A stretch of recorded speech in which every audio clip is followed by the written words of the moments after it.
मैं आपसे आपकी लाइफ के शुरुआती दिनों के बारे में कुछ जानना चाहूंगी कि किस तरह से आपका बचपन बीता, आप कहाँ से बिलोंग करते हैं, अपनी फैमिली के बारे में अगर कुछ आप हमें बताएं, किस तरह से आपने अपने करियर की शुरुआत की, वो सब हम जानना चाहेंगे। ऐसे तो मैं एक पक्का मद्रासी हूँ। कोयम्बतूर डिस्ट्रिक्ट में एक छोटा सा गांव है 30 किलोमीटर दूरी पर, और गांव का नाम मद्रासी भी नहीं बोल सकता है, इतना लंबा है। और मेरा पिताजी ना एक एम्प्लॉयर था ना कुछ एम्प्लॉई था, इसके कारण पूरा बोझ मेरे मदर के ऊपर था। हम 5 बच्चे थे, कुछ खाने के लिए कुछ बचे नहीं थे। मेरी माँ एकदम ऐसा एक जिद्ददार व्यक्ति है, ऐसा लोगों को देखना ज़्यादा नहीं मिलेगा। 2 भैंस पाला था,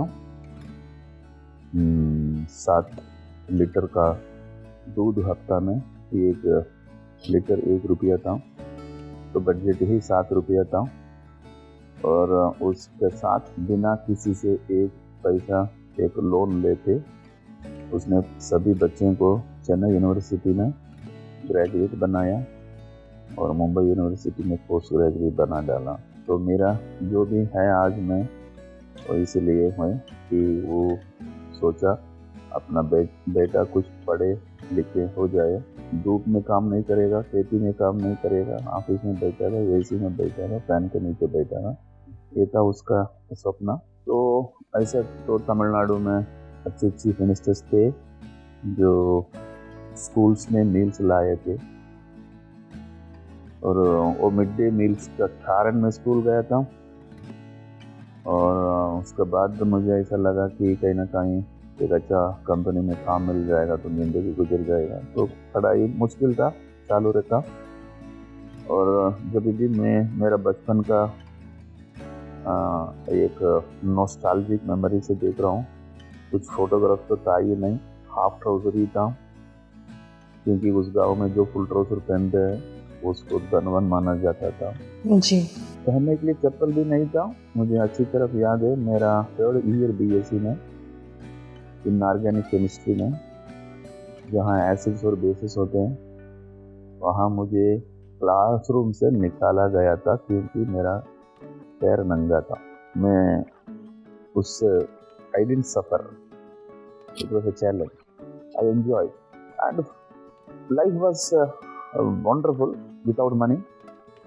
आई थिंक मैं लोगों को ऐसा बोलता हूँ कि पैसा हो या पैसा नहीं हो, जो आदमी एंजॉय करता है वो तो कर ही लेते हैं। बिल्कुल। तो मेरा बहुत बढ़िया था। लोग पूछते हैं कि आपने तो बहुत सफ़र किया रहेगा। नहीं, बहुत मज़ा। जी, मतलब कह सकते हैं कि जो आपका बचपन था उसमें संघर्ष थे, चुनौतियां थीं, लेकिन आपने हार नहीं मानी, सारी चुनौतियों का सामना आपने किया, उनको एंजॉय करते हुए, और आज आप इस मुकाम तक पहुंचे हैं। वैसे तो कोयम्बतूर में मुझे नौकरी नहीं मिला। बहुत बड़ा टाउन था, इंडस्ट्रियल सिटी था, बहुत एंटरप्रेन्योर्स थे, लेकिन सभी लोग को एक ही सवाल पूछना था कि डू यू हैव एक्सपीरियंस। किसी को ये नहीं पता था कि काम देने से पहले एक्सपीरियंस मिलता नहीं है। तो बहुत निराश था, कुछ 40-50 इंटरव्यू फेल हुआ था। और तभी 1978 में ही एक डिसीजन लिया था कि अगर मैं एक दिन मेरा खुद का एक कंपनी चालू करूं तो उसमें सिर्फ फ्रेशर को ही काम कर लूँगा। और आज मैं बहुत गर्व से कहूँगा 8,000 बच्चे लोगों को, फ्रेशर्स को मैं नौकरी दिला चुका हूँ। तो कोयम्बतूर मुझे निकाल दिया और रोटी का एक रास्ता देखना था, तो ट्रेन में बैठा, जयंती जनता एक्सप्रेस था। अगस्त 1982 Mumbai VT railway station, S9 coach था, 41 बर्थ नंबर था।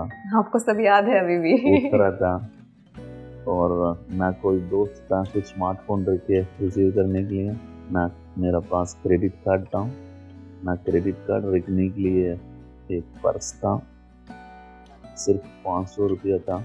और मैं इतना केयरफुल था और 500 रुपये को 5 जगह में शरीर में छुपा के रख के मुंबई पहुंचा जी। तो ये एक बहुत मेमोरेबल डे, क्योंकि मेरी शुरुआत मुंबई में पीटी रेलवे स्टेशन से हुई। 3 रात सोया था मैं वहाँ, क्योंकि मेरा X10 था। मैं लोगों को हमेशा ये कहता हूँ कि success in life is delta is equal to X2 minus X1। X1 जहाँ से चालू किया, X2 जहाँ पहुँचा, और अभी भी मुझे वो X10 याद है। और बहुत कॉन्फिडेंस, करेज सभी इसलिए मिला कि X10 था, होने के लिए कुछ था ही नहीं, there is no downside पर जीरो।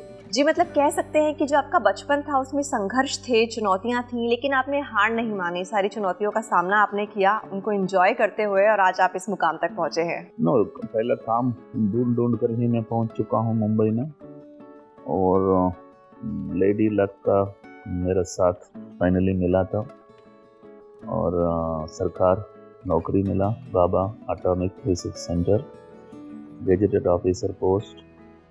और मुझे नहीं पता था थायराइड कहाँ है, लेकिन पहुंच गया थायराइड पर, और बीएससी के साथ मुंबई आया था। मैं कभी ये नहीं सोचा कि मेरा एजुकेशन और भी आगे बढ़ेगा, लेकिन I think I have been extremely lucky. मुझे एमएससी थायराइड बायोकेमिस्ट्री में करने मिला, और पीएचडी भी थायराइड में किया, और मेरा 15 साल बीआरसी गवर्नमेंट ऑफिसर पोस्ट में निकला। कंफर्टेबल जॉब्स था, 2 बच्चे, और मेरा उम्र था 37। तभी मुझे लगा कि मैं जीने आया हूँ या जीतने।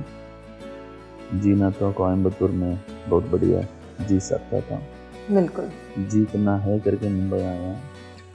और भी मैं पूछता हूँ कि बड़ा होना है या बुढ़ा होना है, तो सरकार नौकरी में तो बुढ़ा जल्दी हो जाता है, तो रिस्क लेना है। और मैंने तो बिना बीवी से पूछकर मेरा रेजिग्नेशन दे डाला। ये बहुत इम्पोर्टेंट है, क्योंकि in life either you can discuss or you can decide. You can't do both. If you discuss, you can't decide. And if you have decided, there is no need to discuss. Decision तो हो गया, और मेरा PhD तो thyroid में था। और सभी लोग अगर लेबोरेटरी चालू करते हैं तो वेलुमनी पैथोलॉजी लेबोरेटरी या मिसेस से प्यार ज़्यादा होता है तो सुन्नती पैथोलॉजी लेबोरेटरी देखते हैं। मेरा मन किया कि थायरोकेयर का नाम बढ़िया रहेगा, तो नाम थायरोकेयर था, और सिर्फ 15 ग्राम ग्लैंड है। किसी ने सोचा नहीं था कि इस ग्लैंड में इतना बड़ा बिजनेस बनेगा। एक लंबा बाल खींचो, उसमें एक नाट बांधो, पहाड़ के ऊपर डालो, खींचो, आया तो पहाड़, गया तो बाल। तो this is known as risking. Less to lose अगर गया तो, टू मच टू कम अगर आया तो। मेरा 2 लाख रुपया प्रोविडेंट फंड अमाउंट का जो 15 साल की सर्विस में मिला था, वो बाल था। आज कंपनी का 500 मिलियन, दैट्स $500 million कंपनी का मार्केट कैप है। तो मुझे ऐसा एक फीलिंग है कि मैं पहाड़ उठा चुका हूँ। जी, ये आपका कॉन्फिडेंस ही था जिसने आपको इस मुकाम पे पहुंचाया है आज। जब भी बढ़िया चीज़ होता है उसमें बहुत सारा चैलेंजेस, बहुत सारा मुश्किल सामने आते हैं। एक किताब लिख रहा हूँ और कुछ 60% तक हुआ है, तो समझता हूँ कि वो लोगों को पढ़ने में मजा आए।